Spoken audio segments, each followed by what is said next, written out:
झारखंड के चुनावी दंगल का पहला राउंड खत्म हो गया है। 15 जिलों के 43 विधानसभा सीटों पर 683 उम्मीदवारों की किस्मत ईवीएम में बंद हो गई है। अब 20 नवंबर को दूसरे चरण का मतदान होगा। इसके लिए दोनों तरफ से धुआंधार प्रचार हो रहा है। झारखंड चुनाव दूसरे राज्यों से थोड़ा सा अलग है। बड़ी आदिवासी आबादी होने के कारण यहाँ के मुद्दे भी अलग हैं। एनडीए हो या महागठबंधन, दोनों को चुनावी घोषणा पत्रों में आदिवासियों पर खास फोकस किया जा रहा है।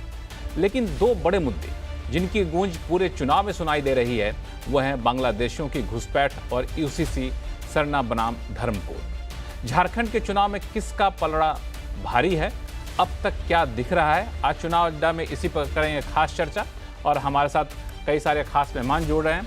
हमारे साथ जुड़ेंगे भाजपा से प्रवक्ता शिवम त्यागी, कांग्रेस के प्रवक्ता अजय उपाध्याय जुड़ेंगे, झारखंड मुक्ति मोर्चा के प्रवक्ता तनुज खत्री भी जुड़ेंगे। इस बीच हमारे साथ जुड़ रहे हैं वरिष्ठ पत्रकार नीरज पाठक, न्यूज 18 इंडिया के सीनियर एडिटर भैया जी प्रतीक त्रिवेदी।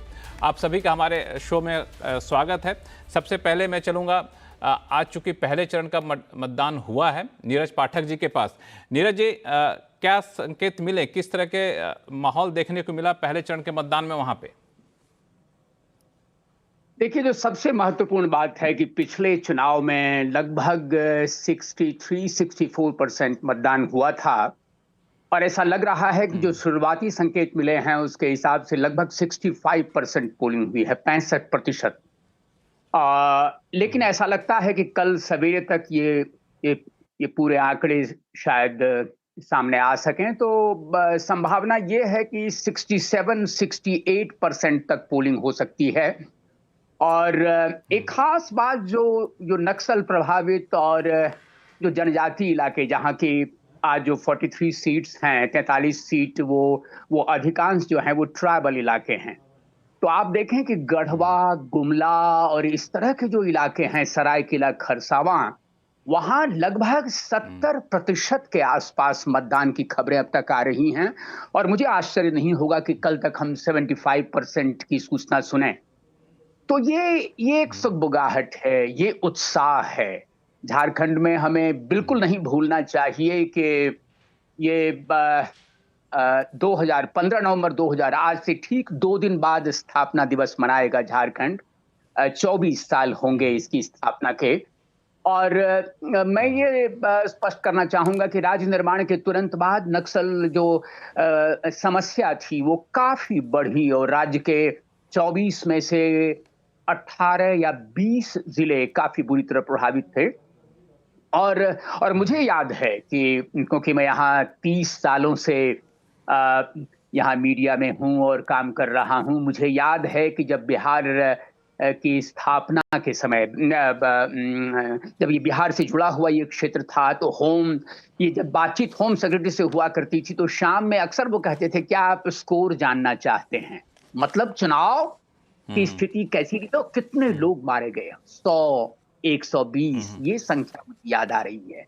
तो उस हालत में एक तो जिस प्रकार की तैयारियां हुई हैं, लगभग 200 कंपनियां पैरामिलिट्री फोर्सेस की लगाई गई थी और इसके अलावा जो विकास का पैमाना, चाहे आरोप कुछ भी लगते रहे हों कि विकास कम हुआ, जो संभावना थी उसकी तुलना में बहुत कम रहा, लेकिन इसके बावजूद सड़क और इंफ्रास्ट्रक्चर की स्थिति जो रही, इस कारण से भी स्थिति काफी बदली है। शांतिपूर्ण मतदान हुआ है और इस शांतिपूर्ण मतदान में, जैसा कि आपने कहा, जो कुछ महत्वपूर्ण मुद्दे थे, पहली बार देखिए, राज्य निर्माण के बहुत पहले से, पिछले 40-50 सालों से झारखंड में ये कन्वर्शन जो है, धर्म परिवर्तन की बात हो या फिर घुसपैठ की समस्या, मुद्दे पे आऊंगा नीरज जी, इस मुद्दे पर आऊंगा, लेकिन आपने एक बहुत अच्छी बात कही कि ये बहुत ही नक्सल प्रभावित इलाके थे, जहां जहां वोटिंग हुई है उनमें से अधिकांश इलाके।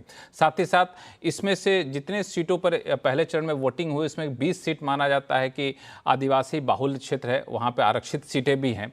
तो इसके मायने क्या निकाला जाए? प्रतीक त्रिवेदी जी हमारे सहयोगी जुड़ चुके हैं। प्रतीक जी, आप झारखंड के कई विधानसभा क्षेत्रों में दौरा किया और जिस तरीके के रुझान अभी आए हैं, दो बातें कि नक्सल प्रभावित क्षेत्रों में वोटिंग हुई है, जमकर वोटिंग हुई और कोई हिंसा की खबरें नहीं आई, इसके संकेत क्या माने जाए? और दूसरा, ये भी कहा जाता है कि झारखंड में सत्ता के रास्ते जो है उन क्षेत्रों से गुजरता है जहां पे आदिवासी बहुल क्षेत्र किसके पक्ष में जाते हैं। तो ये आदिवासी बहुल क्षेत्र है, वहां भी वोटिंग बढ़ चढ़ कर हुई है। इन सब के क्या संकेत आप निकालेंगे, आपका अनुभव क्या कहता है? देखिए, मैं झारखंड से वापस आ गया और इस समय महाराष्ट्र में मौजूद हूँ। लेकिन मैं एक बात बहुत स्पष्ट रूप से कह रहा, जब झारखंड बना उसके तुरंत बाद का जो चुनाव था उसमें मैं वहाँ था और लंबे समय तक रुका। उस बार वो चुनाव मैंने देखा, उसमें हिंसा देखी, उस चुनाव में मैंने हिंसा भी देखी। और मैं डाल्टनगंज पलामू के इलाके में मैं था उस समय, वो समय भी देखा। और इस बार जब मैं गया वो समय भी मैंने देखा। और ये जो परसेंटेज है जिसकी तरफ नीरज जी अभी इशारा कर रहे थे, 64.86 बता रहे हैं, लेकिन वो जैसा आकलन है 65 का होता, ये कल सुबह तक कुछ हो सकता, बड़ा भी मिले। लेकिन ये बात सच है कि ये बढ़ा हुआ परसेंटेज कई मामलों में किधर की तरफ संकेत कर रहा है, बदलाव की तरफ संकेत कर रहा है। और अक्सर जो विपक्ष में होते हैं वो ये कहते हैं कि जो बढ़ा हुआ परसेंटेज है वो विपक्ष की तरफ संकेत करता है। तो ये एक बात है। लेकिन जो सवाल आपने पूछा था कि इस समय जो खासतौर से वो जो नक्सल प्रभावित इलाके थे उनमें क्या स्थिति थी, मैंने कहा कि मैंने तुरंत बाद वाला इलेक्शन देखा, उसके बाद का इलेक्शन देखा झारखंड में, और अब जब घूम के आया तब देखा कहीं कोई डर, दहशत या यकीन मानिए कि जहां पे नारे लगे हुए थे, जहां बहिष्कार के नारे लगे, तो वहां सबसे ज्यादा वोटिंग की खबरें आ रही हैं, सबसे ज्यादा वोटिंग की परसेंटेज वहां से आ रहा है। तो एक तरह से ये अच्छे संकेत हैं, बहुत बढ़िया संकेत हैं। तो वहां पे कहीं लोगों ने मतदान का जो प्रतिशत बढ़ा हुआ है वो इस बात का संकेत है कि कई लोगों ने खुलकर मतदान किया है। इस बार का मतदान झारखंड में कई मामलों में महत्वपूर्ण भी रहा। मैंने एक दो चीजें देखी, जैसे मैं अभी इस वक्त महाराष्ट्र में हूं, महाराष्ट्र में कई नारे हैं, कई पोस्टर हैं जो दिख रहे हैं, जो कि यूपी में भी हैं और यहां पे भी दिख रहे हैं, लेकिन वहां पे नहीं दिखा। झारखंड में रोटी माटी बेटी का जो बात है, हालांकि उससे बिल्कुल मिलती जुलती चीजें हैं, लेकिन रोटी माटी बेटी का जो नारा दिया गया वो उस इलाके, संथाल के इलाके में और उसके आसपास के इलाकों में जब मैं घूम रहा था वहां पे खूब चला। और झारखंड में, पूरे झारखंड में कहीं ना कहीं कमोवेश वो चीज मुझे देखने को मिली। तो ये बढ़ा हुआ परसेंटेज और डिफरेंट जो वाइब्रेंसी है वहां पे देखने को मिल रही है चुनाव का, जहां तक सवाल है झारखंड का। तो झारखंड को इस बार बदली हुई स्थितियों और परिस्थितियों में देखना चाहिए और जो मुद्दे हैं वो बहुत स्पष्ट रूप से दिखाई पड़े। लोगों ने जो खुल के वोटिंग करी है, तो एंटी इनकम्बेंसी का भी एक फैक्टर जरूर हुआ होगा और इससे इनकार नहीं किया जा सकता। बिल्कुल। झारखंड मुक्ति मोर्चा के प्रवक्ता हमारे पास तनुज खत्री साहब जुड़ चुके हैं। खत्री साहब, अब तो वोटिंग हो चुकी है, आप लोग अलग अलग क्षेत्रों से अपनी रिपोर्ट मंगाए होंगे। इस बढ़ी हुई वोटिंग का आप लोग क्या मायने निकाल रहे हैं? क्योंकि आमतौर पर जब वोटिंग परसेंटेज बढ़ता है, हमारे सहयोगी बता भी रहे थे कि माना जाता है कि शायद बदलाव की तरफ इशारा करता है, लेकिन ज़रूरी ना हो। आप लोगों की रिपोर्ट क्या कहती है? देखिए, स्वाभाविक सी बात है कि राजनीतिक दल, इवन पत्रकार भी बड़े हुए वोटिंग परसेंटेज को अपने तरीके से आकलन करते आए हैं लोकतंत्र में जब जब चुनाव होते हैं। लेकिन महत्वपूर्ण बात यह है कि जिस प्रकार से झारखंड के साथ जो जब से हमारी सरकार बनी थी 2019 में, तब से लेकर के आज की तिथि तक इस सरकार को, सरकार से जुड़े हुए लोगों को किस प्रकार से गिराने की कोशिश हुई, किस प्रकार से उन्हें झूठे आरोपों में फंसाने की कोशिश हुई, इसका सबसे बड़ा उदाहरण देश में नहीं होगा कि एक सिटिंग चीफ मिनिस्टर जो कार्य कर रहे थे, जो अपने मुख्यमंत्री आवास में थे, उनको गिरफ्तार करके, अरेस्ट करके इस्तीफा दिलवाया जाता है और 31 जनवरी की रात को उनको जेल में डाल दिया जाता है और 5 महीने के बाद कोर्ट को यह बताया जाता है कि कोई सबूत नहीं है। और उसके बाद लोकसभा, उसी बीच में लोकसभा के चुनाव होते हैं और उस लोकसभा के चुनाव में झारखंड की जनता, विशेष करके आदिवासी समुदाय की जनता और उन ट्राइबल सीटों पर भारतीय जनता पार्टी के छक्के छुड़ा देती है। मैं इसलिए इस शब्द का प्रयोग कर रहा हूं क्योंकि देश के प्रधानमंत्री जितने मतों से चुनाव जीते हैं ना, उससे ज्यादा इंडिया गठबंधन के प्रत्याशी लोकसभा में पहुंचे हैं मतों से जीत करके। और अब हम आते हैं आज के चुनाव में।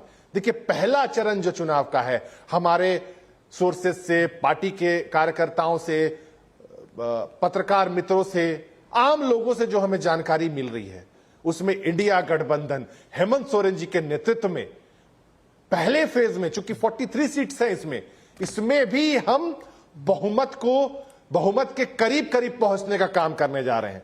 यह जनादेश देने का काम झारखंड की जनता ने किया है। झारखंड की जनता ने जो सम्मान देने का काम किया योजनाओं के माध्यम से, चाहे वो अबुआ आवास की बात हो, चाहे वो मैया सम्मान की बात हो, चाहे वो ओल्ड पेंशन स्कीम की बात हो। आपको पता होना चाहिए कि 2004 के बाद भारतीय जनता पार्टी ने पेंशन बंद कर दिया था। सरकारी कर्मचारी, चाहे वो शिक्षक हो, चाहे वो यूनिवर्सिटी का प्रोफेसर हो, चाहे किसी भी पद पर हो, टॉप टू बॉटम, उसको कोई पेंशन नहीं मिलती थी। उस पेंशन को हेमंत सोरेन जी ने बहाल करने का काम किया। और ये कोई चुनाव को देखते हुए नहीं किया, ये हमारे एजेंडे में था, हमने किया। मैया सम्मान राशि देने का काम किया और उसको भारतीय जनता पार्टी ने पीआईएल करने का काम किया। आपको मैं बताता हूं, सीएनबीसी आवाज को एक अलग वर्ग भी देखता है जिसमें छात्र भी शामिल हैं, चाहे वो फाइनेंस के स्टूडेंट ही क्यों ना हो, चाहे वो चार्टर्ड अकाउंटेंट्स के स्टूडेंट क्यों ना हो। ये लोग आज यहां के बच्चे लंदन में जाकर के 100% स्कॉलरशिप पर मास्टर्स कर रहे हैं। ये किसने किया? ये झारखंड की हेमंत सोरेन जी की सरकार ने किया। और इन्हीं सब चीजों को कारण आज मत हुआ है।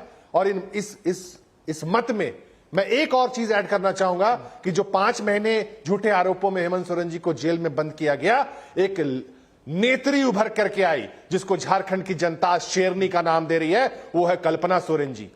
उनकी सभाओं में जो महिलाओं की भीड़ होती है, वो शायद ही हिंदुस्तान में किसी नेता के सभा में महिलाओं की भीड़ हो रही होगी। आज महिला हमारे साथ है, युवा हमारे साथ है। तो इसलिए हम फुल कॉन्फिडेंस है कि इस पहले चरण के चुनाव में जनता ने जीत का ठप्पा लगाने का काम हेमंत सोरेन जी के पर किया है। और जरूर भारतीय जनता पार्टी ने जेल का ठप्पा लगाया था उनके हाथों पर, लेकिन जीत का मोहर, उंगलियों के निशान पर जो वोट पड़ा है आज, वो झारखंड मुक्ति मोर्चा इंडिया गठबंधन को मिलने जा रहा है। बिल्कुल, आपने जो दावा किया इस पे मैं प्रतिक्रिया लूंगा। भाजपा के प्रवक्ता शिवम त्यागी हमारे साथ जुड़ चुके हैं। शिवम, आपने सुना जेएमएम के प्रवक्ता कह रहे थे 2 बातें कि 43 सीटों पर जहां पे आज वोटिंग हुई है वहां पे पूर्ण बहुमत के साथ वो वापस आएंगे, और उसके पीछे 2 खास दलीलें दी। पहली दलील कि जिस तरीके से सोरेन मुख्यमंत्री को वहां पर गिरफ्तार किया गया, झूठे आरोपों में फंसाया गया, वो जनता के बीच आक्रोश था, उसका असर दिखेगा। और दूसरा, जो उन लोगों ने कल्याणकारी योजनाएं शुरू की उसको लेकर के भाजपा ने उसकी आलोचना की, उसका भी एक असर दिखेगा। और बढ़े हुए वोटिंग परसेंटेज इसी तरफ इशारा करता है। आप सहमत हैं इससे? देखिए, सबसे पहले तो मैं एक चीज कहना चाहता हूं कि झारखंड में जिस तरीके से वोटिंग हुआ है, जिस तरीके से चीजें हुई हैं, जनता को बहुत बहुत शुभकामनाएं। बढ़ चढ़कर जिस तरीके से वोट हुआ है, और मुझे लग रहा है कि अभी 2 घंटे की टैली थी, अप्रॉक्सीमेटली 59% वोट हो चुका था। और उम्मीद थी कि 2019 के 62.89% को बदल कर जो है इस बार वो भी पार करेंगे। दूसरी बात, इन्होंने कहा कि झारखंड ने जिस तरीके से वोट किया, झारखंड की जनता नाराज थी। हाँ, बेशक नाराज थी, इसमें तो कहीं कोई दो राय नहीं है। अब एक राज्य में एक मुख्यमंत्री 5-5 महीने के लिए जेल चले जाएं, ऑफिस ऑफ प्रॉफिट का मामला उन पर आ जाए, इस तरह की स्थितियां रहे, तो लोकतंत्र में ये चीजें नहीं होनी चाहिए। और फिर उसके ऊपर से अपमान, चंपई सोरेन जी का जो अपमान हुआ, मैं तो इस चीज का खुलासा क्या, ये तो वैसे तो पब्लिक डोमेन में है ही, लेकिन ये खुलासा अपने आप में इसलिए महत्वपूर्ण है कि किस तरीके से, मतलब अगर कोई पुराना बड़ा नेता पार्टी में है और आप मुख्यमंत्री रहे और उसके बाद आप जेल चले गए, और जेल से अगर आप वापस आए और आपने अपनी कुर्सी किसी दूसरे बड़े मुख्यमंत्री के पद के दावेदार को कुर्सी वो दी और वो मुख्यमंत्री रहे, तो जैसे ही आप जेल से आते हैं तो मतलब अधिकारियों का स्तर यह था कि उनकी मीटिंगें कैंसिल कर दी गई, उनके जो कुछ कार्यक्रम लगे हुए थे वो कैंसिल कर दिए गए। चंपई जी ने कहा कि मैं कम से कम जो मेरा आज के कार्यक्रम है उनको तो पूरा कर लेने दीजिए। मान लिया हेमंत सोरेन जी बाहर आ गए हैं, लेकिन मैं मुख्यमंत्री हूं, वो तक तो पूरा कर दिया जाए। वो पूरा नहीं होने दिया, उनको अपमानित किया। जिस तरीके की स्थितियां हुई वो सब झारखंड की जनता जो है बदला लेगी। इन 43 सीटों में जिस तरीके का वोटिंग हुआ है ये देश ने देख लिया। अब आते हैं एक और चीज पर। बिहार और झारखंड में खास तौर पर इन परिवारवादी लोगों ने जिस तरीके से एक भ्रष्टाचार का नेक्सस बना लिया है, जनता आज उससे निकलना चाहती है। वो बहुत जरूरी है, क्योंकि कहीं ना कहीं किसी भी राज्य के लिए जो नेचुरल रिसोर्सेस को लेकर इतना मजबूत हो, जहां की चीजें इतनी बेहतर हो, वहां पर अगर 5 साल में कोई चीज बाहर निकल के आई तो वो घोटाले।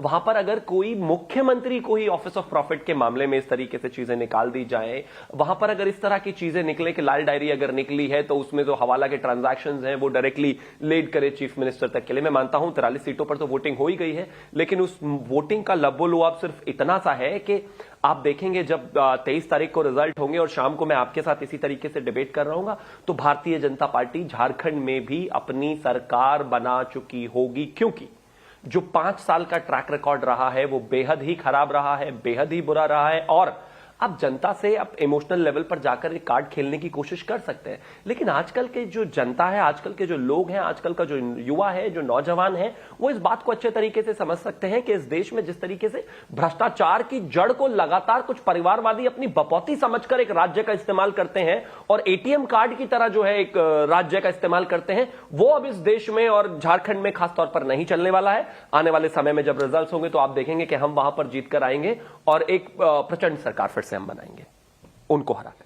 हालांकि शिवम त्यागी मेरा यह कहना था कि जिन जिन दलीलों को आपने रखा हम लोगों के सामने, वो सारे दलील लोकसभा चुनाव के दौरान भी वहां पे सामने थे, लेकिन ये दलील काफ़ी हद तक उल्टे पड़ते दिखे। वहां पे बहुत अपेक्षा के अनुरूप भाजपा को रिजल्ट नहीं हासिल हुआ, तो ये दलील विधानसभा चुनाव में काम करेगा, कितना आप दावे के साथ कह सकते हैं? देखिए, खुद ही कहते हैं, मैं तो कहता हूं ज्यादातर, मैं तो पत्रकार नहीं हूं और मैं जैसा कि देख पा रहा हूं कि यहां पर प्रतीक जी भी है, आप भी हैं और भी सीनियर जर्नलिस्ट हैं, मैं तो ऐसा मानता हूं और लगातार यही सुनता आया हूं कि लोकसभा और विधानसभा में चीजें जो है डिफरेंट होती हैं, कहीं ना कहीं उसका विषय भी थोड़ा पूरे तरीके से अलग होता है। और मैं मानता हूं कि विधानसभा में जिस तरह की रैलियां हुई हैं, जिस तरीके से भीड़ आदरणीय प्रधानमंत्री जी को सुनने के लिए आई है, जिस तरीके से एक घुसपैठियों वाला एक बड़ा विषय वहां पर रहा, जिस तरीके से संथाल में खास तौर पर जो है झारखंड में जो है सरकार को बुरे तरीके से हाईकोर्ट ने झाड़ लगाई और एक ये घुसपैठियों वाला जो विषय रहा ये अपने आप में बहुत बड़ा रहा। जिस तरीके से संथाल के खास तौर पर एरिया की अगर मैं बात करूं तो वहां पर किस तरीके से पॉपुलेशन इनइक्वालिटी हो गई, कहां एक जमाने में आदिवासी जो है 44% होते थे और वो 25% पर आ गए, और जहां पर मुस्लिम एक समय पर 17% होते थे वो 28% पर पहुंच गए। और इसके बाद हाई कोर्ट ने कहा कि नहीं, हमें यहां पर कहीं ना कहीं ये जो बाहर से घुसपैठिए आ रहे हैं इस पर काम करना चाहिए, इनकी पहचान करनी चाहिए कहीं ना कहीं, और ये सरकार का काम है, राज्य सरकार का, और राज्य सरकार ने लगातार उस काम को नहीं किया। ये सारे मुद्दे जनता के बीच में भारतीय जनता पार्टी के जो लोग हैं, भारतीय जनता पार्टी के जो नेता हैं, जो आदरणीय प्रधानमंत्री जी हैं, वो सब लेकर गए। और मैं ऐसा मानता हूं कि ये सारे विषय जो है आने वाले समय में आपको दिखाई देगा। पहले तो दूसरा फेज है और उसके बाद जब 23 तारीख को रिजल्ट होगा तो रिजल्ट पूरे तरीके से, जो आपने लोकसभा कहा कि जिसका उतना असर नहीं रहा, बिल्कुल ठीक बात है, लेकिन विधानसभा में हम जीत कर आएंगे। ये आपने घुसपैठिए का जो मुद्दा उठाया, वाकई ये पूरे चुनाव में जो मुद्दे छाए रहे उनमें से घुसपैठिए का मुद्दा रहा। यहां तक कि पहले चरण के वोटिंग के दौरान भी प्रधानमंत्री एक जनसभा को संबोधित करते हुए इस मुद्दे को उठाया है। आइए पहले सुनते हैं उन्होंने क्या कहा, फिर मैं कांग्रेस से के प्रवक्ता से इस पर प्रतिक्रिया लूंगा। बीते दिनों झारखंड में जहां भी गया, हर जगह विदेशियों की घुसपैठ को लेकर सबसे बड़ी चिंता रही है। कल्पना करिए, अगर ये पहचान ही खत्म हो गई तो क्या होगा?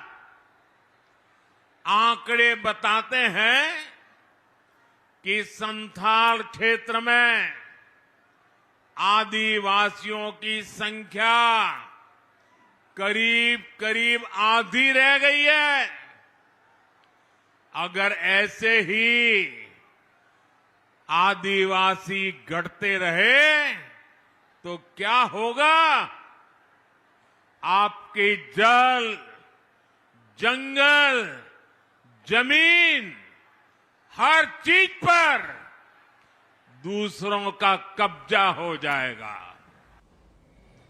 इस पे मैं प्रतीक त्रिवेदी जी से रिएक्शन लूंगा, क्योंकि उन्होंने जमीन पे लोगों के नब्ज को पकड़ा है। लेकिन उससे पहले मैं कांग्रेस के प्रवक्ता अजय उपाध्याय जी से पूछना चाहूँगा कि घुसपैठिए के मुद्दे को लेकर के जिस तरीके से भाजपा हमलावर हुई है, कांग्रेस की रणनीति क्या रही है कि इसको किस तरीके से कमज़ोर किया जाए या फिर इसको किस तरीके से काउंटर किया जाए? क्योंकि जब जब मैंने कांग्रेस के नेताओं के बयान सुने तो मुझे लगा कि वो राष्ट्रीय मुद्दों पर ज़्यादा फोकस कर रहे हैं, इस तरह के क्षेत्रीय मुद्दों पर थोड़ा सा फोकस कम रहा कांग्रेस का। लक्ष्मण जी, बात बड़ा हास्यास्पद है और विरोधाभासी भी है।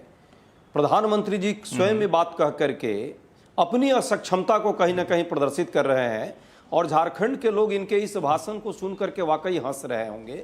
वो देख रहे हैं कि भाई घुसपैठिए की यदि बात आती है तो बांग्लादेश का घुसपैठिया झारखंड में आ जाता है। हाँ, असम का एक घुसपैठिया जरूर झारखंड में आजकल घूम रहा है, हिंदू मुस्लिम करने का वो प्रयास कर रहा है, पर वो सफल नहीं हो पा रहा है। तो अब गुजरात का घुसपैठिया वहां घुस करके चिल्ला रहा है, और वो जिसको जिम्मेवारी है घुसपैठिया मतलब क्या होता है? अंतर्राष्ट्रीय स्तर पर यह असक्षमता है। ये असक्षम कौन होगा?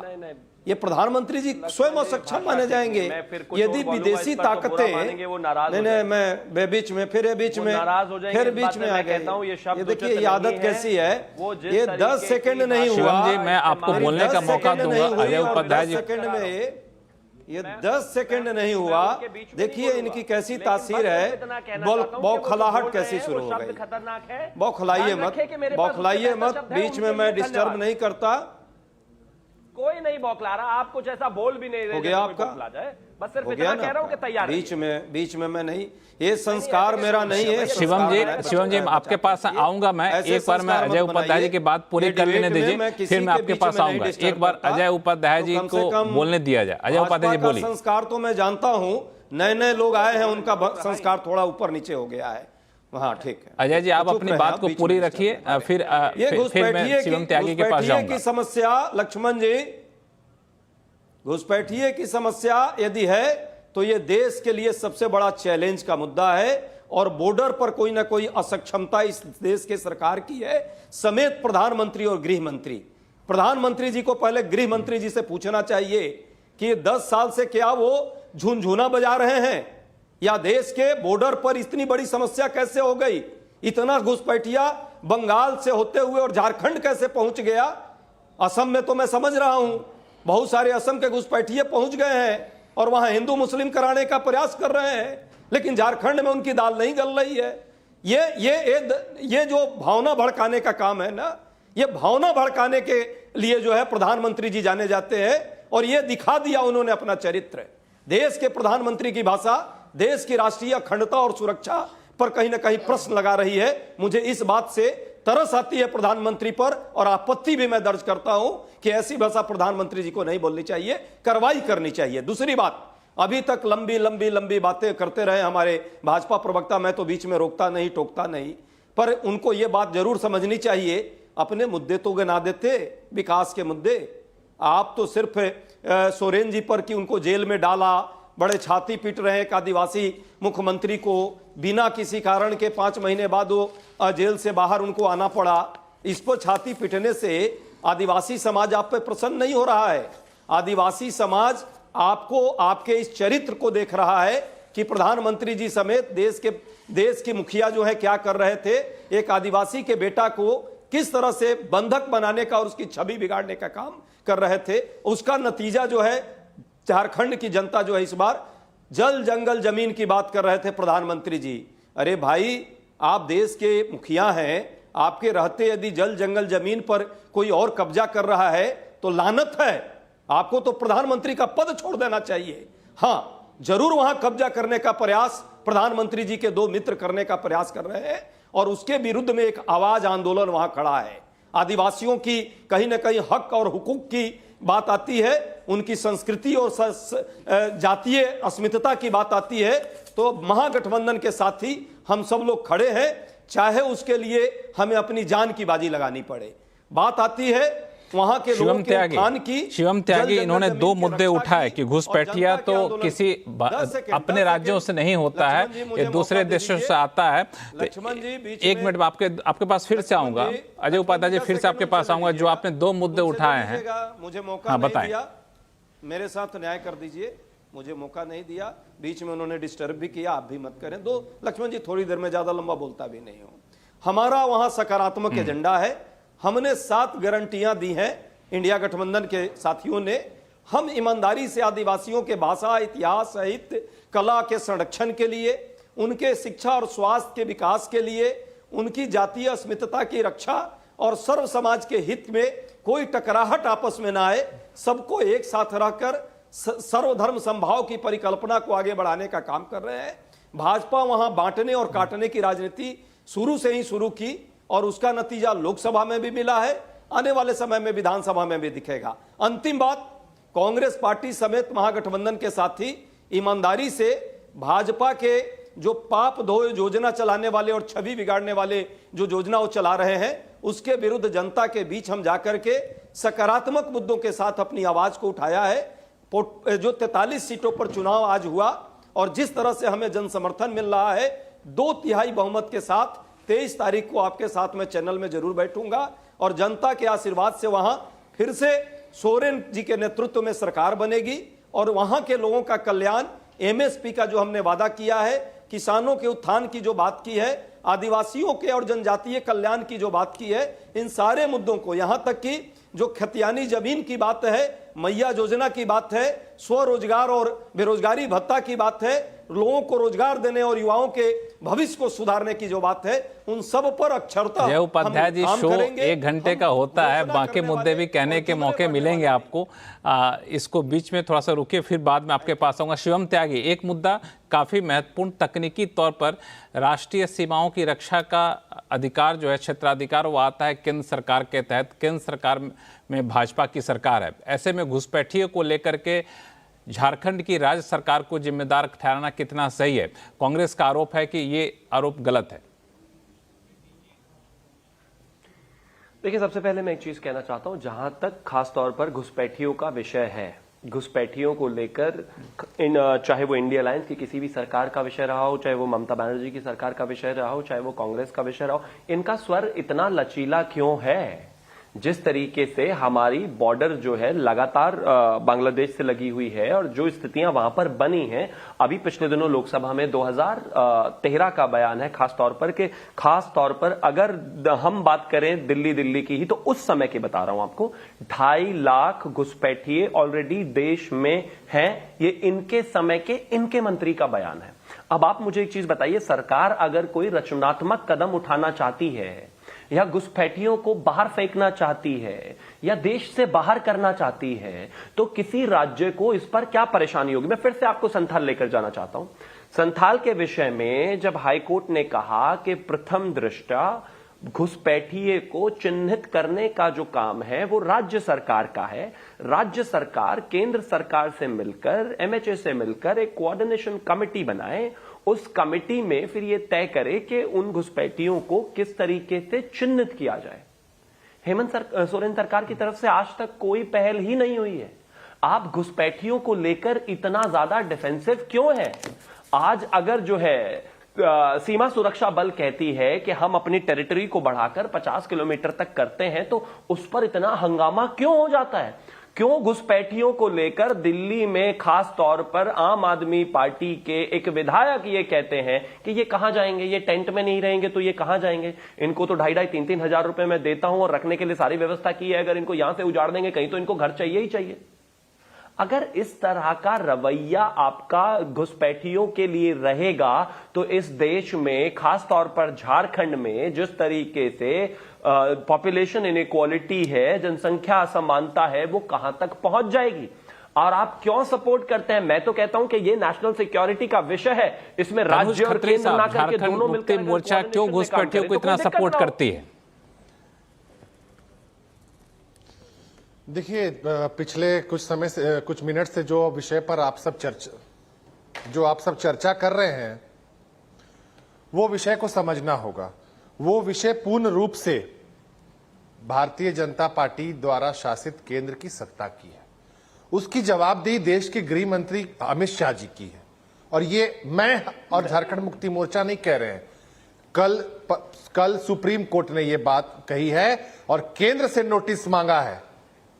लेकिन यही दिक्कत है, भारतीय जनता पार्टी जिस पिच पर खेल रही है ना, वो पिच ही उनकी गलत है। और अब तो पहला चरण हो चुका है, ये जितना इनको खेलना है घुसपैठ घुसपैठ बोलते रहेंगे, झारखंड की जनता जिस पिच पे भारतीय जनता पार्टी खेल रही है, तनुज खत्री साहब, जिस पिच पे भारतीय जनता पार्टी खेल रही है वो लोगों को कितना भार है। प्रतीक त्रिवेदी जी, आप क्षेत्र में रहे हैं, लोगों की नब्ज को आपने समझा है, जाना है, वहां पे आदिवासियों के बीच में घुसपैठियों को लेकर क्या इतना ज्यादा आक्रोश है क्या कि वो सत्ता परिवर्तन या फिर सरकार के खिलाफ वोट करें या फिर सरकार से नाराजगी जताएं?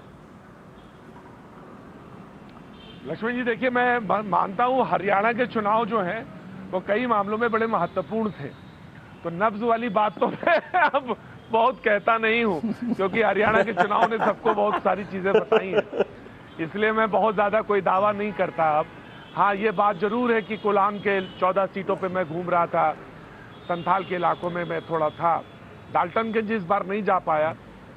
लेकिन देखिए, एक बहुत सीधी सी बात है, नैरेटिव सेट हो रहे हैं और चुनाव निश्चित तौर से नैरेटिव से ही लड़े जाते हैं और नैरेटिव सेट्स किए जाते हैं, उस पर होते हैं। जिस तरह से संविधान खतरे में है और वो नैरेटिव सेट हुआ और वो चुनाव लड़ा गया उस पर, और अब फिर कहा गया कि वो देखिए साहब, वो तो जो किताब है वो तो ब्लैंक है, तो वो कहाँ इफेक्टिव रहा, वो कहा गया, हरियाणा के चुनाव में भी कहा गया, लेकिन वो कितना इफेक्टिव हुआ वो आपने देख लिया, हमने भी देख लिया। ये बात सच है कि झारखंड के चुनाव में चंपाई सोरेन साहब, और निश्चित तौर से वो बड़े नेता हैं, इसमें कोई दो राय नहीं, मतलब जब से झारखंड बना और उसके वो नंबर और लेफ्टिनेंट, वो आज भी कहते हैं कि गुरुजी उनके वही हैं, गुरु उनके वही हैं, वो कहते हैं, बड़े खुल के बोलते हैं। मैं बात कर रहा था, मैं मिला, उस इलाके में गया, उन्होंने कहा कि देखिए साहब, ये जो मुद्दा है, आदिवासियों का जो मुद्दा है, इस पे हमें कहने का तो हक है, खुल के तो बोलने का हक है। ये जो बात कहती है बीजेपी, कहती है कि वाई दे आर डिफेंसिव, तो ये तो कहना चाहिए, उन्हें खुल के बोलना चाहिए, कांग्रेस को भी सामने बोलना चाहिए, हाँ ठीक है, हम भी आपके सामने खड़े हैं और ये बात आपकी सही है कि अगर आदिवासी के कहीं हक में कोई कमी आ रही है या संख्या या प्रतिशत में कहीं कमी आ रही है तो हम आपके साथ खड़े हैं। बनस्पत ये कहा जाए कि राज्य से कोई आ रहा है, राज्य से कोई आ रहा है, वो ये बंगाल वाली प्रतिक्रिया है, फिर वो बंगाल के चुनाव में जो कही गई ये वैसी ही प्रतिक्रिया है। आप ये कहिए ना कि भाई घुसपैठ है तो हम खड़े हैं, हम साथ खड़े हैं, हम रोकने के लिए खड़े हैं, हम आपके साथ, जो आप बात कह रहे हैं बिल्कुल सही, क्योंकि आदिवासी के हक की बात कही जानी चाहिए। अगर आप जल जंगल और जमीन की बात कह रहे हैं तो उसकी बात को पुरजोर से कहा जाना चाहिए, ये तो बात आकलन की है। लेकिन जमीन पर जो है स्थितियां, बहुत सारी जगहों पे जब आप जाएंगे, ये लोग मानते हैं इस बार, वहां पे बहुत सारे लोगों से जब आप बात करें तो वो नेताओं से उनका जुड़ाव बहुत ज्यादा है। और इस बार चुनाव में वो नेता से जुड़ के वो वोट देना चाहते हैं और वो दे रहे हैं। तो जो तमाम सारे जंगलों में जहां पे बात करी, तमाम सारे लोगों से, जो पार्टियों से बात करी, उसमें वो लोग कह रहे हैं कि नहीं, हम अपने नेता को लेकर बहुत कॉन्फिडेंट हैं, हम अपने नेता के साथ जुड़े हुए हैं।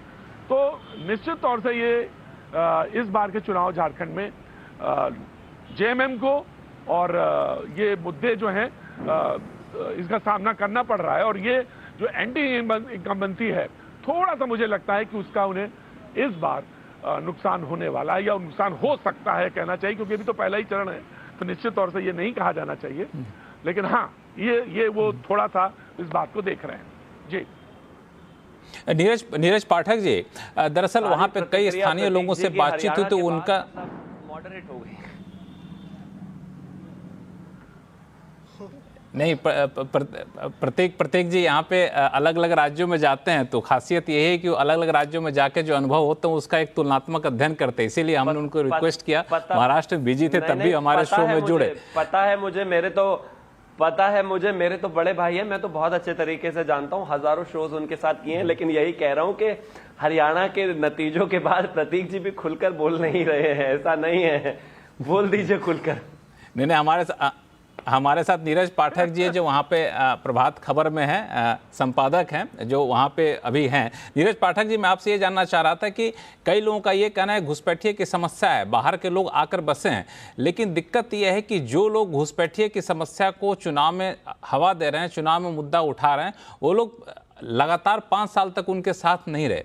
अब जब चुनाव नजदीक आया तो 2 महीने 3 महीने पहले उनके बीच जा रहे हैं, तो वो 2-3 महीने पहले जो नए चेहरे आए हैं, जो उठकर नेता बनने आ रहे हैं, उनके हितों की बात कर रहे हैं, उन पर आदिवासी शायद उतना भरोसा ना करे, बजाय उन लोगों के जो लंबे समय तक उनके बीच रहे हैं। ये फैक्टर कितना काम कर रहा है, नीरज पाठक जी? एक तो पहले आपको ठीक कर लूं, मैं नीरज पाठक हूं और मैं दूरदर्शन आकाशवाणी में यहाँ समाचार प्रमुख रहा हूं झारखंड में।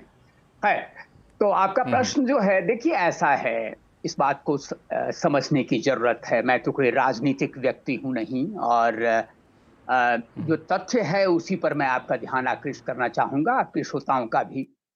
देखिए ये मुद्दा आज का नहीं है, पिछले कई दशकों से, चाहे घुसपैठ का सवाल हो या फिर धर्मांतरण का सवाल हो, झारखंड में ये मुद्दा काफी पुराना रहा है। लेकिन शायद ये पहली बार है कि प्रधानमंत्री के स्तर पर भारतीय जनता पार्टी ने, या फिर होम मिनिस्टर, गृह मंत्री के स्तर पर इस मामले को उठाया गया है और काफी गंभीरता से इस मुद्दे को उठाया गया है। आप जानते हैं कि जब चुनाव से पहले जब संकल्प पत्र या घोषणा पत्र जब जारी होते हैं, तो ये देखा जाता है कि वास्तव में ऐसे कौन से मुद्दे, भावनात्मक मुद्दे हैं जिन पर आम लोग वो तुरंत उनका ध्यान आकृष्ट हो। आज स्थितियां ऐसी हैं, मीडिया हो या फिर समाचार माध्यम के अलावा तमाम तो सूचनाएं लगातार लोगों तक पहुंचती हैं।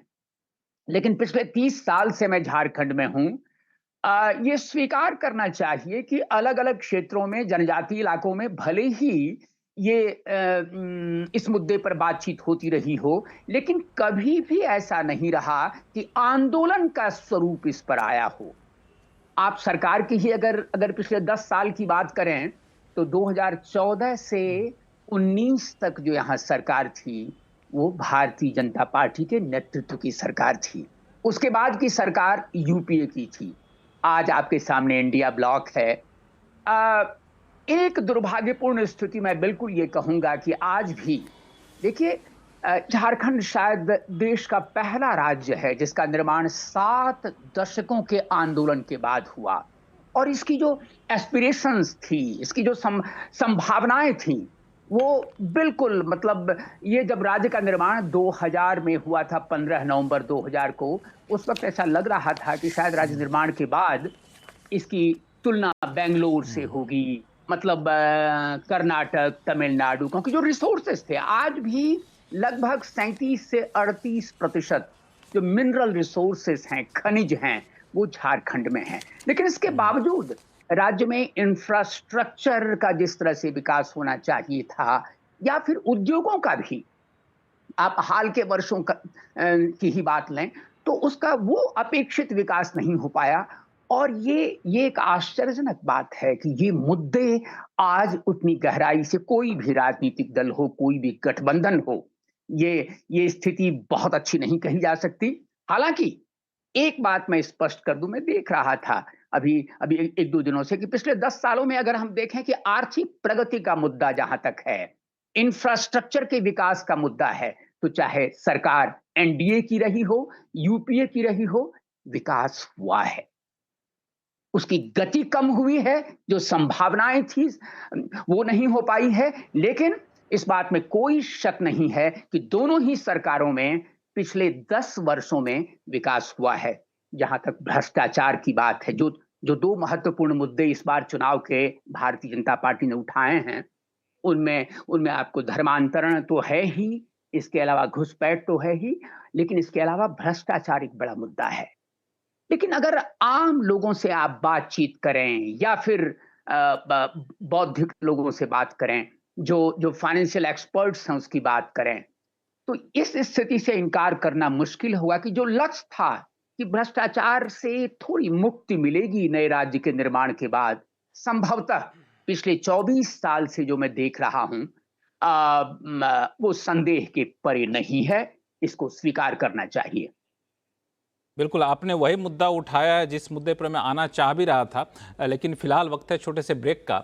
ब्रेक के बाद हम लोग चर्चा करेंगे इसी बात को लेकर के, झारखंड को जिस तेज़ी से आर्थिक तरक्की की राह पे बढ़ना चाहिए था नहीं बढ़ा, और 10 साल की जो आप तुलना कर रहे थे तो उसमें मैंने कुछ आंकड़े जुटाए हैं जो पहले के 5 साल और अब के 5 साल के बीच की तुलना करेंगे, और एक और ख़ास वर्ग जिसमें ख़ासतौर से महिलाओं को लेकर के भी उनकी भागीदारी काफ़ी बढ़ चढ़ कर होती है, इस पर क्या उनका मूड माहौल है, इस पर बातचीत करेंगे। लेकिन फिलहाल वक्त है ब्रेक का, जल्द लौटते हैं।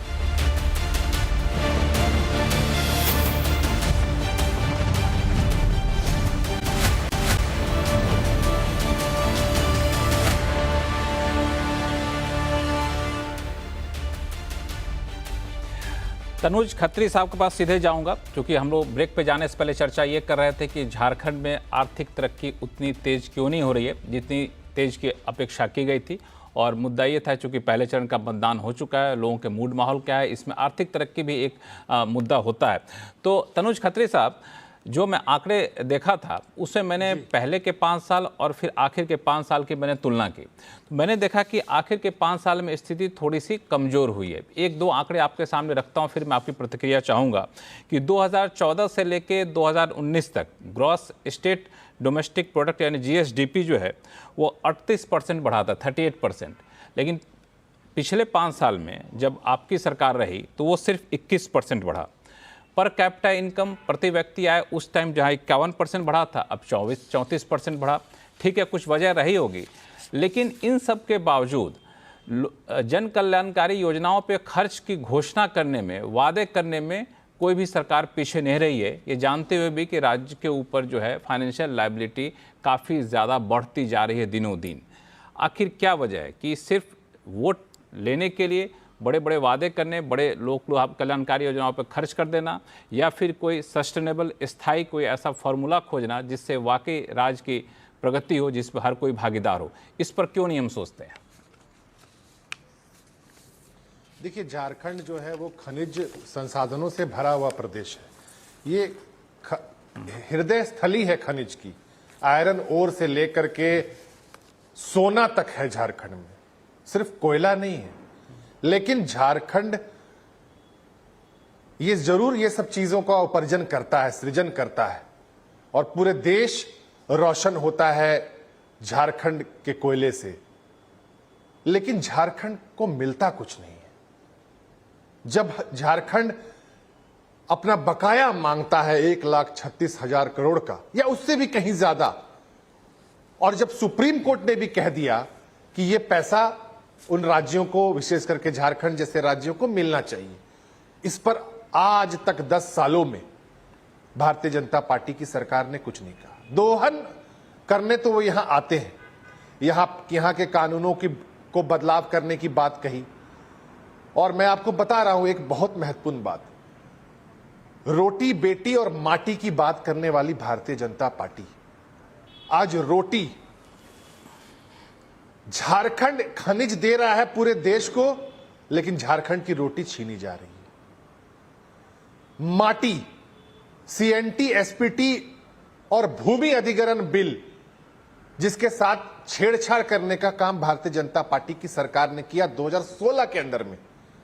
बेटी 2016 के अंदर में इसी राजधानी के रिम्स में, यानी कि हॉस्पिटल में, एक बेटी को जमीन पर खाना परोसा गया। और देश के अंदर में बेटियों पर क्या अत्याचार हुआ, दिल्ली पर और गुजरात की बिल्किस बानो पर, वो तो सब लोग जानते हैं। तो रोटी बेटी और माटी की का चीरहरण करने वाले ये लोग, और आज ये उस पर चुनाव लड़ रहे हैं। इसलिए मैं बता रहा हूं मूल विषय कि झारखंड की जनता ने इनको नकारने का काम किया है। चैनल पर बैठकर कुछ भी बोला जा सकता है, लेकिन असलियत कुछ और है। आज जो झारखंड की सम्मानित जनता ने जो जनादेश को कैद किया है EVM में, वो जब खुलेगा तब इनको असलियत पता चलेगी कि आप बिल्कुल इस पे मैं शिवम त्यागी से प्रतिक्रिया लूंगा। अजय उपाध्याय जी, आपसे मैं एक चीज पूछना चाहूंगा कि जिस खनिज के मामले में झारखंड इतना संपन्न है, उस राज्य में इंडस्ट्री क्यों नहीं आती है खुद अपना प्लांट लगाने के लिए? अगर ऐसा होता तो वहाँ के लोगों में बेरोजगारी नहीं होती, वहाँ के लोगों की प्रति व्यक्ति आय बढ़ती और झारखंड पूरी तरह से संपन्न होता, यहाँ तक कि आदिवासी इलाके भी संपन्न होते। आखिर राज्य सरकार की ऐसी कौन सी नीति है जिसकी वजह से इंडस्ट्री वहाँ आने से बचना चाहती है, जबकि रॉ मटेरियल उनके पास है, वहाँ रहेंगे तो ज़्यादा सस्ता पड़ेगा उनको काम प्रोडक्शन करना? लक्ष्मण जी, अजय बहुत अच्छा उपाध्याय जी। प्रश्न है आपका और जायज प्रश्न है कि झारखंड या छत्तीसगढ़ जैसे प्रदेश जहां पे खनिज संपदा से वो संपन्न प्रदेश है, बावजूद वहां पे इंडस्ट्रियलिस्ट को जो आना चाहिए और इंडस्ट्री की जो पॉलिसी बननी चाहिए वो उस लेवल पर नहीं है सार्थक जिस सार्थकता के साथ होनी चाहिए। अब आप बताइए, डबल इंजन की सरकार पिछले 5 साल में रही, मान लीजिए इस बार तो हेमंत सोरेन जी की सरकार है, वहाँ तो कोई हर्डल नहीं होना चाहिए था, केंद्र सरकार और राज्य सरकार दोनों को मिलकर काम करना था। फिर भी वहाँ की जो डेवलपमेंट के जो एजेंडे थे वो एजेंडे उस लेवल पर फुलफिल नहीं हुए।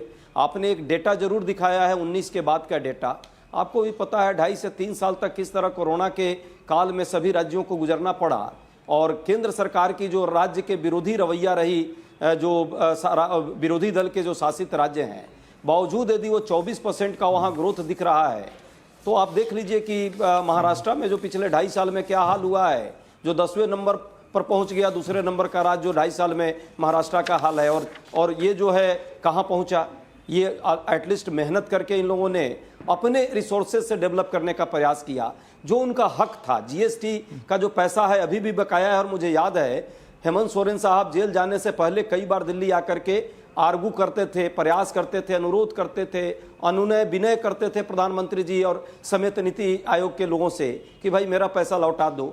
अब ये तो प्रश्न बनता है कि केंद्र सरकार को आखिर इतना। शिवम त्यागी जी कुछ बोलना चाहते हैं। शिवम त्यागी जी आपके बातों पे हंस रहे हैं, उनको लगता है उनके पास काउंटर करने के पुख्ता तथ्य हैं। मैं पूरा कर देता हूं 10। जरूर लक्ष्मण जी, बस 10 सेकंड, उसके बाद मैं बीच में डिस्टर्ब नहीं करूंगा। और डेवलपमेंट की बात है, ये समग्रता के साथ डेवलपमेंट हो सकता है। राज्य की अपनी जो संपत्ति है, राज्य के पास जो रिसोर्सेस है, उसका मैक्सिमम यूटिलाइजेशन वो करेगा। लेकिन केंद्र सरकार जब हडल डेवलप करती है अपने प्रतिपक्षी राज्यों के साथ, तो इसका नजारा हमने कई राज्यों में देखा है। अभी तो कर्नाटका में भी हम देख रहे हैं किस तरह से, तेलंगाना में देख रहे हैं, अभी हाल ही फिलहाल में हिमाचल में भी कैसे। समय थोड़ा सा कम है, मैं बाकी मुद्दों पर भी चर्चा करनी है। मैं इस पे एक प्रतिक्रिया ले लेता हूं शिवम त्यागी से, फिर मैं आऊंगा आपके पास। शिवम त्यागी, आप झारखंड के विकास में रोड़ा पैदा करते हैं, ऐसा आरोप है भाजपा, कांग्रेस और झारखंड मुक्ति मोर्चा का। देखिए, सबसे पहले मैं एक चीज कहना चाहता हूं, वरिष्ठ पत्रकार, ऑन अ लाइटर नोट, वरिष्ठ पत्रकार नीरज जी ने कहा और तनुज जी ने भी कहा, अजय जी ने भी कहा, सबने कहा कि देखिए ये तो हम मानते हैं कि पिछले 5 साल में जो है झारखंड का वो विकास नहीं हुआ जो होना चाहिए। आपको झारखंड का विकास नहीं देखना है, आपको हेमंत सोरेन एंड फैमिली का विकास देखना है ना जी। उनका तो अच्छा विकास हुआ है, उनके विकास में कहीं कोई दिक्कत आई हो तो बताइए, उनके घोटालों में कहीं कोई दिक्कत हो तो बताइए, उनको किसी तरह की कोई परेशानी हो तो बताइए। राज्य तो चलता ही रहेगा, क्या फर्क पड़ता है, वो तो सब होता ही रहता है। हम जेल जाएंगे, आएंगे, कुर्सी को एकदम जो है अपनी बपौती मानेंगे, उसी के हिसाब से लोगों को चलाएंगे, उसी तरीके से चीजें बात करेंगे। इतने सवाल उठाए गए कि आपने जो है पॉपुलेशन इनइक्वालिटी पर क्या किया, जवाब नहीं है। आपसे पूछा गया घुसपैठियों पर, जवाब नहीं है। आपसे पूछा गया कि जीएसडीपी पर क्या करेंगे, जवाब नहीं है। और एक और चीज मैं कहना चाहता हूं, ये जो प्लानिंग कमीशन है वो ऑलरेडी इस पर कई बार जवाब दे चुका है। और जीएसटी कलेक्शंस की जहां तक बात है, संग्रह घाटा जो 2022-23 तक इनका था, उसके आधार पर जो इनकी किश्तें रोकी गई थी वो ऑलरेडी बहाली हो चुकी है, उसमें कहीं कोई किसी तरह की परेशानी नहीं है। और किसी भी राज्य की अगर मैं बात करूं, चाहे वो गैर बीजेपी हो, चाहे बीजेपी हो और चाहे केंद्र हो, जब कांग्रेस वाले इस तरह की बातों का हवाला देते हैं कि राज्य में कोरोना था 2.5-3 साल, तो वो देश में भी था कोरोना। देश में 2004 से 14 में किस तरीके से हम जो है झूलते रहते थे, 7%, 7.5%, 5%, 4%, एक बार तो 3.25% पर भी पहुंच गए थे। किस तरीके से इन्फ्लेशन की स्थिति थी, डबल डिजिट में पहुंच गया था। और आज कोरोना के बावजूद, आज स्थितियां खराब के बावजूद, आज दुनिया की हालात खराब के बावजूद, आज चाइना के डूबने के बावजूद, डूबना एज मतलब उनकी जीडीपी की बात कर रहा हूं मैं, चाहे यूनाइटेड स्टेट्स की हालत खराब के बावजूद भारत की जो जीडीपी है वो 7+% से बढ़ रही है। तो केंद्र से सीख लो, कोरोना सबके लिए बराबर था और वित्तीय मदद सबको बराबर गई है। मैं फिर भी वही कहना चाहता हूं, नियत वाली जो एक बात है वो झारखंड की सरकार में या फिर इंडिया अलायंस की सरकार में नहीं रही। और आपने कुछ चीजें महिलाओं को लेकर और कही थी, उस पर एक कमेंट कर देना चाहता हूं। इन्होंने यही लाडली बहना योजना, प्यारी बहना योजना इन्होंने कॉपी करके जो है हिमाचल में प्रॉमिस की थी। कहा था कि प्रदेश की हर महिला को, हर बेटी को 1500 रुपए मिलेंगी। उनसे फॉर्म भरवा लिए, उनसे सब कुछ डॉक्यूमेंटेशन ले लिए, साइन करा लिए। आज वो बहन बेटियां जो हैं इंतजार में है कि कब मिलेंगे। वो अलग बात है कि टॉयलेट टैक्स से लेकर और पता नहीं वो समोसे पे सीआईडी बिठाने का काम बराबर जारी है। हालांकि मैया सम्मान योजना के तहत पैसे मिलने शुरू हो गए पिछले 3 महीने से। शिवम त्यागी जी, मैया सम्मान योजना के तहत पैसे मिलने शुरू हो गए। प्रतीक त्रिवेदी जी, प्रतीक त्रिवेदी, मैं आपके पास आऊंगा। प्रतीक त्रिवेदी, महिला एक ऐसा वर्ग है झारखंड में जहां पे बहुत ज्यादा जो है वो लोग कामकाजी होते हैं। यहाँ तक कि आदिवासी महिलाएं भी बहुत ज़्यादा काम करती है, घर के कमाई में उनका योगदान बहुत ज़्यादा होता है। तो इस तरह की योजनाएं वहाँ की महिलाओं को कितना लुभा पा रही हैं? एक कहते हैं कि 1000 देंगे, सरकार में आएंगे तो 2500-2500 दे देंगे। एक कहते हैं कि नहीं, मैं सरकार में आया तो 2100 रुपये दे दूंगा। तो इस तरह की लोक लुभावन वादे वहाँ की महिलाओं को कितना आकर्षित कर पा रही हैं? प्रतीक जी, देखिए, मैं एक छोटा सा जनरल, क्योंकि टाइम बहुत कम है, मैं सीधी सी बात करूं। मैंने ऐसा राज्य देखा है, और खासतौर से झारखंड, छत्तीसगढ़ में बहुत थोड़ा, लेकिन झारखंड में सबसे ज़्यादा, जहां पे मजदूर मंडी जैसे सुबह मजदूर बैठते हैं काम के लिए, महिलाएं बैठती हैं। और वो सब आदिवासी क्षेत्र से आई हुई महिलाएं हैं। उनसे जब मैं, क्योंकि वहाँ रुकना पड़ता है, उनसे बात करना है, तो तभी मुद्दे पता चलते हैं। आवास योजना को लेकर निश्चित तौर से वो बड़ी संतुष्ट है, मुतमईन है। बड़ी बात कहती है कि मुझे आवास, जो प्रधानमंत्री आवास योजना, उसका वो हवाला भी देती है, उसकी बात भी वो करती है। और उसके बारे में लेकर सवाल भी पूछती, कब से योजना फिर से, क्योंकि इलेक्शन में रुका तो कब से फिर से शुरू होगा। इन सारी चीज़ों की वो तहकीकात करती है। महिलाओं का कंट्रीब्यूशन वहाँ सबसे ज़्यादा इस बात पे। लेकिन जो सवाल था, मैं तुरंत उसी पे आता हूँ। इस पे मोटे तौर पे, यानी ये दिल्ली के इलेक्शन से पहले वाले इलेक्शन से शुरू हुआ कि उन्होंने एक परिपाटी शुरू करी इलेक्शंस में कि योजनाओं की घोषणा, पानी फ्री, बिजली फ्री, वहां से, हालांकि उससे पहले किसानों को लेकर कई सरकारों में घोषणाएं होती थी, लेकिन आम शहरी के लेकर एक योजनाओं को लेकर या माफी को लेकर ये बात वहां से शुरू हुई। और लगभग मोटे तौर पे सारी पार्टियों ने, इलेक्शन पार्टियों ने, जो भी राजनीतिक पार्टियां हैं, उन्होंने इसको अपनाया। अब ये सोचना पड़ेगा, क्योंकि इसका रिएक्शंस भी है, कई जगह इसकी बात को लेकर बहुत सारे रिएक्शंस भी हैं। और बड़े लोग, पढ़े लिखे लोग, जो पॉलिसी मेकर्स हैं, उसको भी लेकर ये बात कहते हैं कि now the time is come, जहां पे मुझे इस बारे में कोई ना कोई स्पष्ट रूप से ये बात कहनी पड़ेगी। क्योंकि कितनी हो पाती है, कितनी नहीं हो पाती, ये इस पर बहुत विचारणीय मुद्दा है। इलेक्शंस में कहा गया, कितना हो पाया, कहां तक हो पाया, इसका कोई लेखा जोखा नहीं होता उसके पास। बिल्कुल। यहाँ पे नीरज खत्री जी, क्या लगता है कि खत्री साहब, तनुज खत्री साहब, कि इस तरह की योजनाएं करके उसको लंबे समय तक चला पाना, सरकारी खजाने को लेकर कितना सस्टेनेबल ऐलान होगा ये? चूंकि वित्तीय हालत खराब होगी तो बाकी सारी योजनाएं आपकी धरी की धरी रह सकती हैं, बीच में रोका जा सकता है। कई राज्यों में तो कर्मचारियों को देने के पैसे तक नहीं बचते हैं। देखिए, नरेंद्र मोदी जी अगर झारखंड का 1,36,000 करोड़ रुपए का बकाया दे देंगे तो इस राशि को हम और 2 गुना बढ़ाने जा रहे हैं। वो दे तो सही, वो चाहते ही नहीं है कि लेकिन फिर भी जो वादा हमने किया है 2500 रुपया, देखिएगा 2 दिसंबर से मिलने लगेगा। और मैं एक चीज आपको स्मरण करा दूं, 2019-23 दिसंबर को ठीक इसी वक्त में मैं 8 बजे मैं आपके चैनल पर था। फिर से 23 नवंबर को, जब झारखंड अपना जनादेश दे चुका होगा इंडिया गठबंधन हेमंत सोरेन जी के नेतृत्व को, पुनः हम बैठेंगे और आपसे बात करेंगे इन सभी चीजों पर, और आगे की पॉलिसी भी बताएंगे कि कैसे। पाठक जी, समय काफी कम है, एक लाइन में 1 मिनट में आप अपनी बात खत्म करिएगा। नीरज पाठक जी, कि गृह मंत्री ने भी साफ कर दिया है कि यूनिफॉर्म सिविल कोड लाएंगे वहाँ पे यूसीसी, लेकिन आदिवासियों को इससे बाहर रखेंगे। ये ऐलान भी वहाँ काफ़ी ज़्यादा सुर्खियों में है लोगों के बीच में। ये किस तरह का असर डालेगा?